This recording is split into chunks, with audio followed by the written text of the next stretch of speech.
In an attempt to jump back in right where I left off yesterday, I got to correct myself with something I said. You know, it's funny how one little word misplaced can totally flip-flop the meaning of something.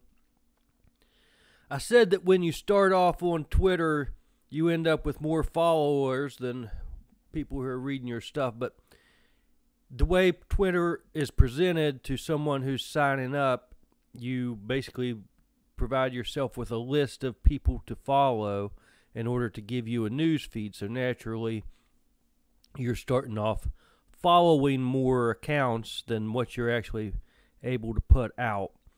And you're presented with the most popular accounts in that sort of subject or genre.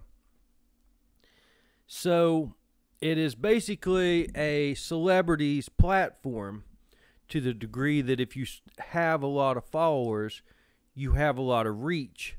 If you're the average person, it's essentially becomes sort of like you're voting for who your favorite celebrity is, or what your favorite social dilemma stance is, where you stand on things, you know. And so people come up with very clever memes and ways to word something for their stance. But in the short form idea of things, the attention span of people is becoming so small that we want things in short little clips. We don't want to take time to digest large, broad things, because the big social matters aren't so easy. And it's funny how a couple words, well-intentioned and 100% correct, can cause a huge fight. If you think of the stance of Black Lives Matter, 3 simple words stated in response to a certain concept where some people felt it was as if Black lives didn't matter. It's like, hey, they do, you know. So it starts off simple, direct, for one specific attitude, addressing that. And those things can become so misconstrued by somebody like, first sense, well, duh, obviously Black Lives Matter. You know, but that response to that is a negative response, even if it's agreeing to the truth of it. It's, you know, so that stance happens, and then somebody else is like, well, all lives matter. Okay, another truth. But now you're downplaying the first statement that was made. So anytime we try and engage huge issues with 3 simple words, the more we try to simplify things, the more complex we make it. Where engaging in an actual meaningful dialogue that doesn't try to limit things to a few words, we usually come to recognize the complex human beings that we're interacting with, who have many, many thoughts that we try and boil down, because you don't always have the attention span of a listener to elaborate.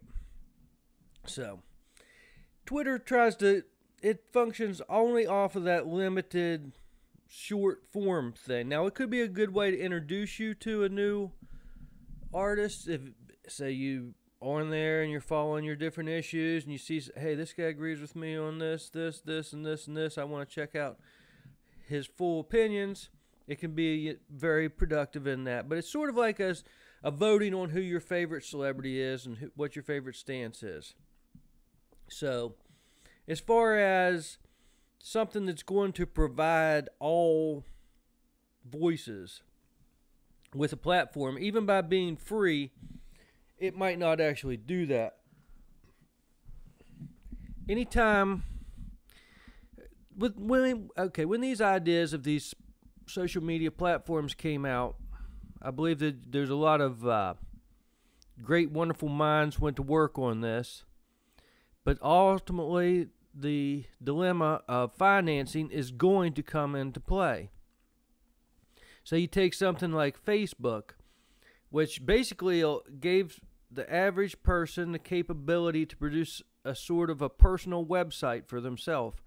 and an ongoing dialogue with their friends and family, and a collecting format for their pictures, and a way to show their family albums to people. Okay, it provided people with a lot of things that people sort of always probably dreamed of.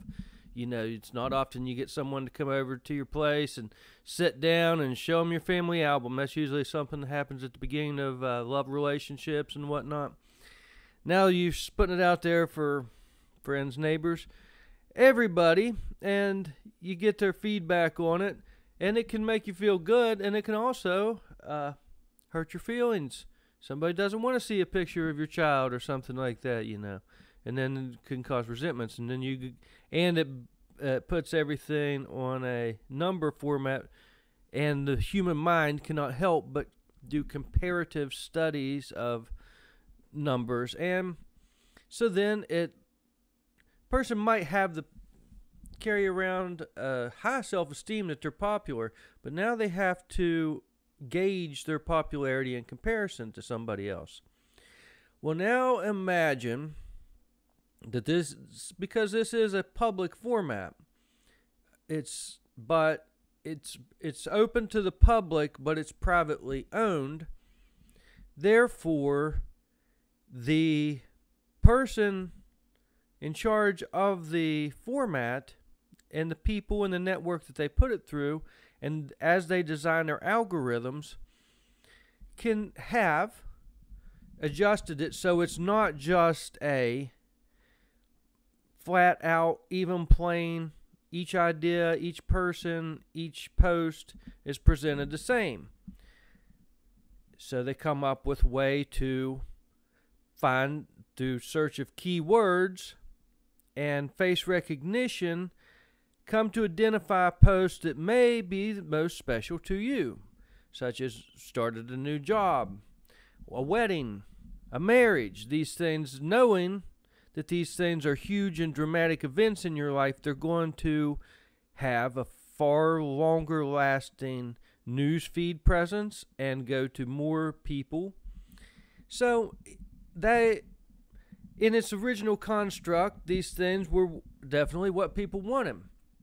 Now imagine in a time where official social crisis has been agreed upon and identified, such as COVID, to where now they take upon themselves a social duty to protect the version of the truth, the opinions of the truth. The truth itself is not objective, but identifying the truth by different human beings becomes very subjective, and also there's a certain amount of relevance where relativity to how the subject is being viewed. Like the planet Earth and the planet Pluto is looking at the sun from a different angle at all times, except for every so often when things line up, and that's a rare occurrence, so rare of occurrence that astronomers note these things and track occurrences on Earth when they happen, and then come to realize, oh, certain events come from this joining and alignment of things. So the whole science of astronomy has come out of finding the correlations between astrology and events on Earth. Now, the point of all that is that they're rare occurrences that don't happen every day. So for people to unite in seeing things exactly the same, that's the rare occurrence.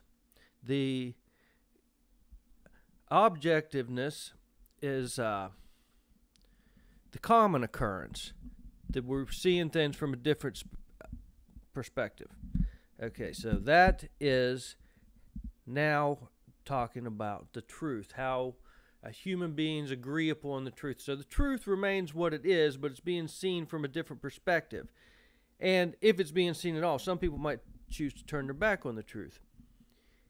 That being said, once a platform decides what the truth is for themselves and shut different people off from speaking their perspective of that truth or their opinion of that truth, saying that they are just speaking a distruth or mistruth. Now you got the platform playing out a role, and they've taken on their belief that they're going to improve society by doing that. Now, if the person who opposes the given truth that the platform has fashioned and implemented their algorithm upon to weed out things in opposition to this truth that's so important that it must be taken just as it is and can't be challenged. It's no time's too crucial of a time to challenge this so said truth.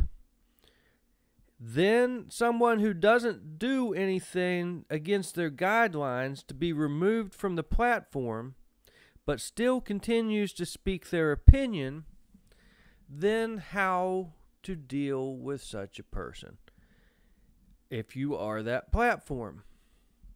And now you have social media outlaws. Outlaws who are either A, trying to mislead people into believing a lie, or B, they are the Lone Ranger coming to reveal the hidden truth, fighting the injustice of the oppressors of the truth.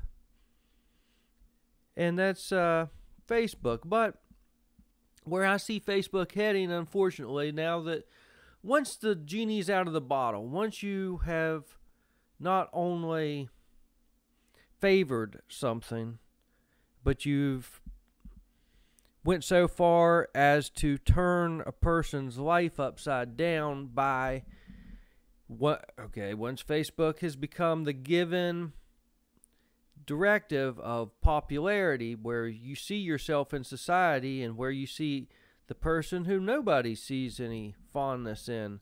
And then you feel as if you see one of their posts and you got to wonder, even if you agree with that post, why nobody else is sided with this person, what evil deed they may have done to put them in this boat. So to associate yourself with them at this point, once they have become the outlaw, you don't have time to do the research to look through and know what algorithms the social media platform may have applied to put them into this box that had nothing to do with them doing an outrageous deed or a crime with victims involved. Therefore, the alienation begins, and that's what's talked about, a social credit system, where you can, by doing a social injustice, you can have yourself in a box where it already takes place. It's just hasn't been government implemented yet. But people govern each other, do we not? We live in a land that has laws, and sometimes those laws are broken and punished, and sometimes those laws are broken and remain unpublished because people understand. So people already govern each other that's the government. There's not enough people in the government to govern us at all times. The person doesn't have time to have a personal babysitter. So the people around us, if our opinions become too bothersome, then people will turn their back on you, scold you, anything like that. So there's already a certain amount of behavior being governed. The government doesn't often have to get involved, only when people around a certain person cannot control them, because they're doing things that are, in this country, fortunately, it's not considered a crime until the things start to hurt other people or interfere with those other people's personal freedoms. And now only then should the government have to get involved. But the social media implements their own things that are not necessarily even the laws of the United States of America, which Elon Musk has vowed that Twitter is no longer going to limit things that are consider freedom of speech. See, this is one thing that the social media platforms have been able to justify their actions, is that their platforms are international. Therefore, the laws of America that promise free speech aren't necessarily the laws of China, so therefore they're going to go by the more constrictive laws, which limit free speech.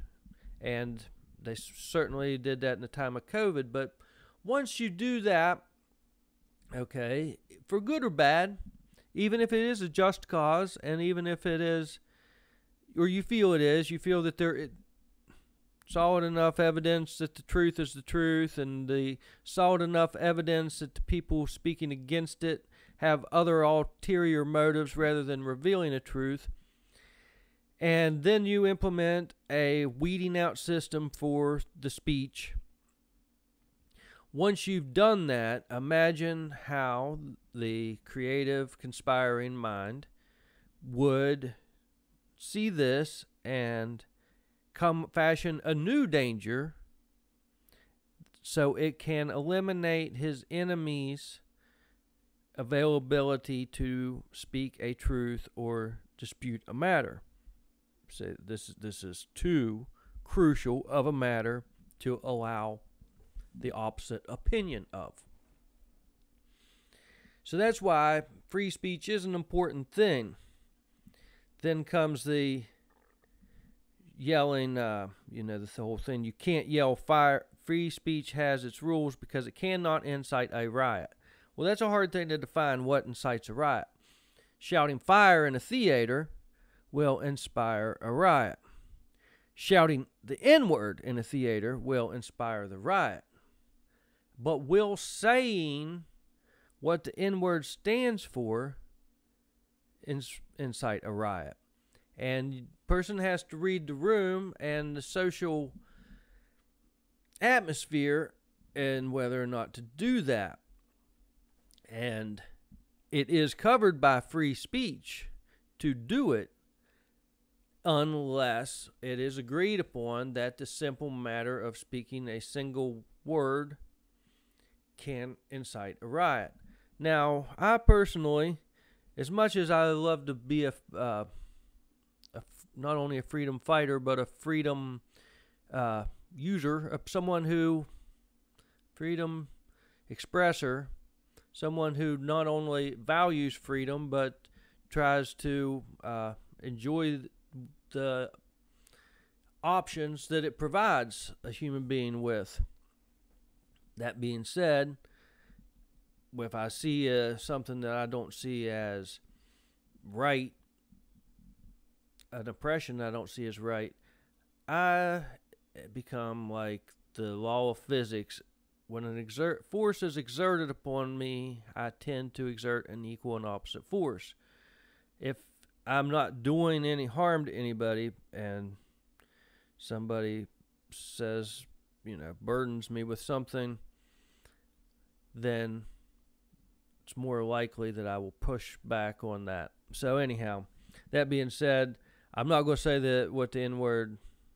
not going to say the N-word other than the N-word, because I do believe that there were never reparations for slavery, and so as Patrice O'Neill worded it, it's the only reparation that the African American ever got in America was that they can say that word and we can't.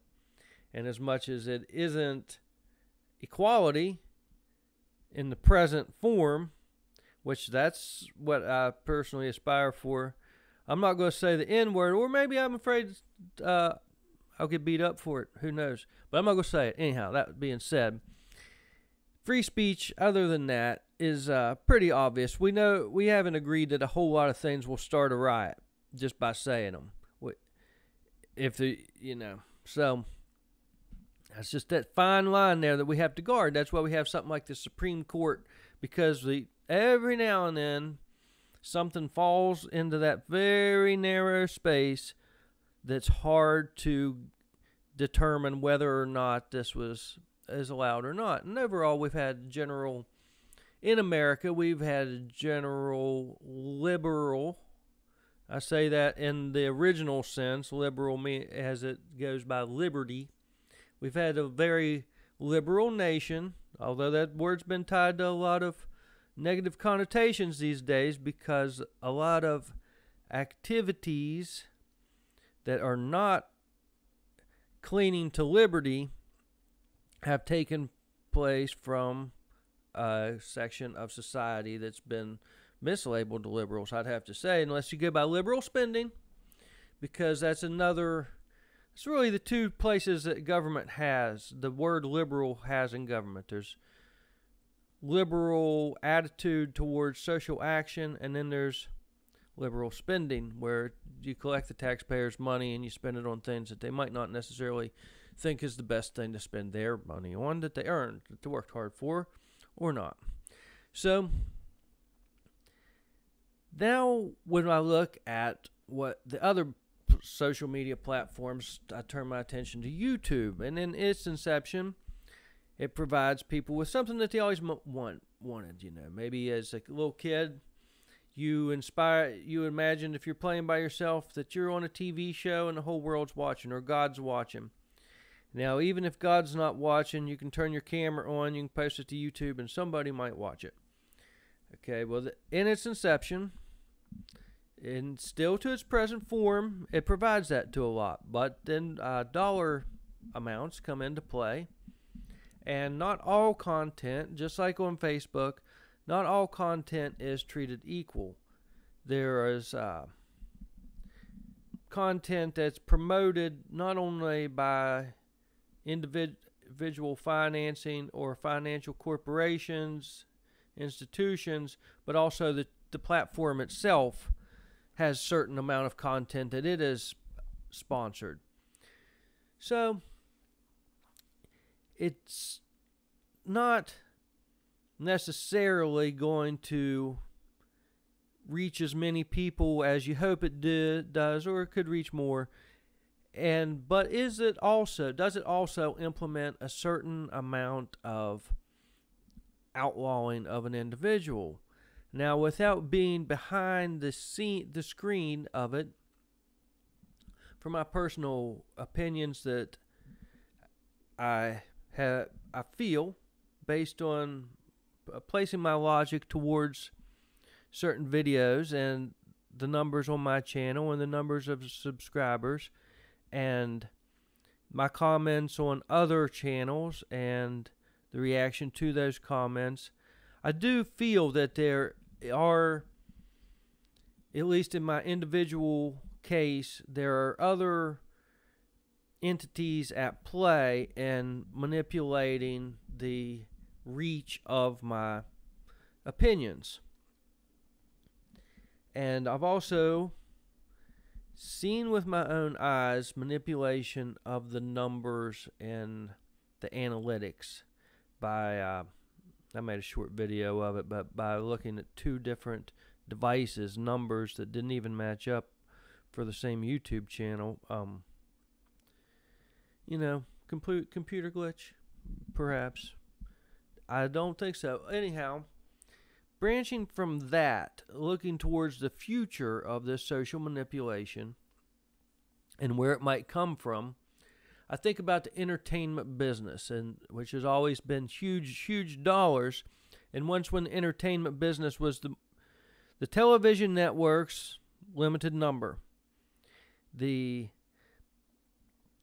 variety shows that would prevent you with news celebrities and give you a short little 5-minute segment with them, the Tonight Show and others, and the movie industry, which were basically the movies that you'd see advertised on television and then you would know to go to the theaters to see.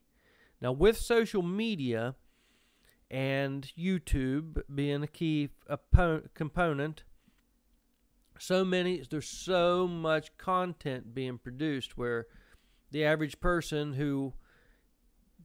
family didn't even have a camcorder not so long ago to make a VHS tape to try and show somebody, let alone a way to duplicate that and mass produce it.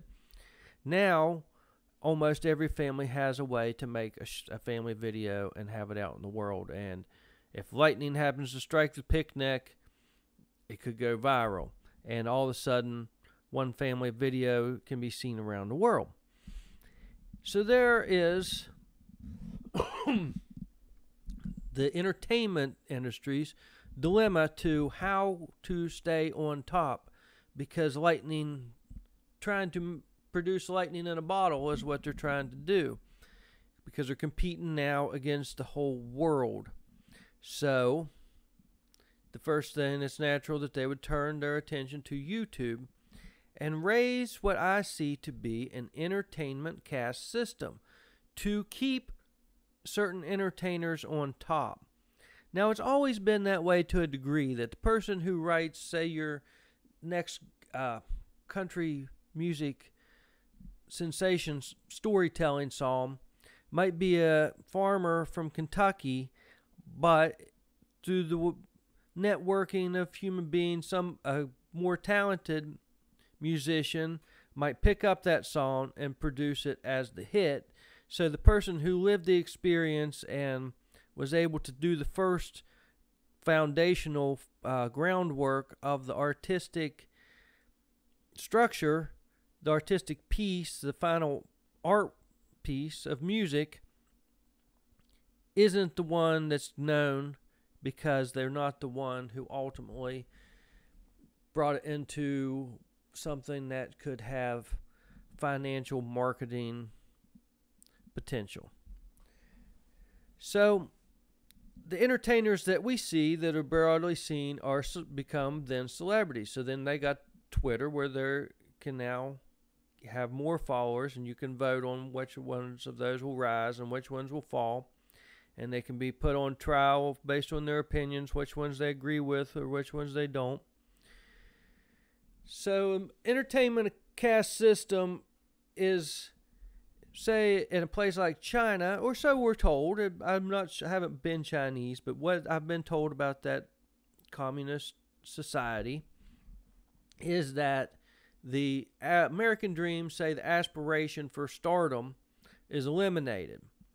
So if you would write that song, just hand it over to the government, and nobody becomes the celebrities. And then what I've come to know about the Soviet Union at its height, when it was not only had created a entertainment caste system of elite, limiting who could be an artist, it had also limited what was art. And it had made it down to ballet, orchestra, opera, the so-called fine arts. And that was all the art that people would be presented with, and considered, therefore, it would produce a higher society.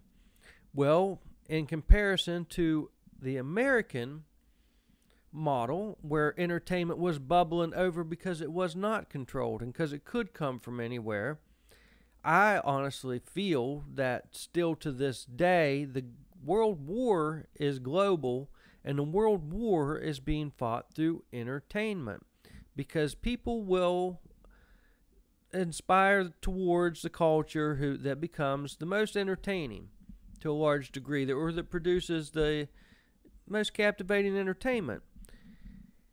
Unfortunately, what's found entertainment isn't always what carries the most moral fortitude. Sometimes something can be completely entertaining because all the wrong reasons. The most disrespectful child on, say, a Dr. Phil show can rise to superstardom by being horribly disrespectful and vulgar and all these things that are outrageous.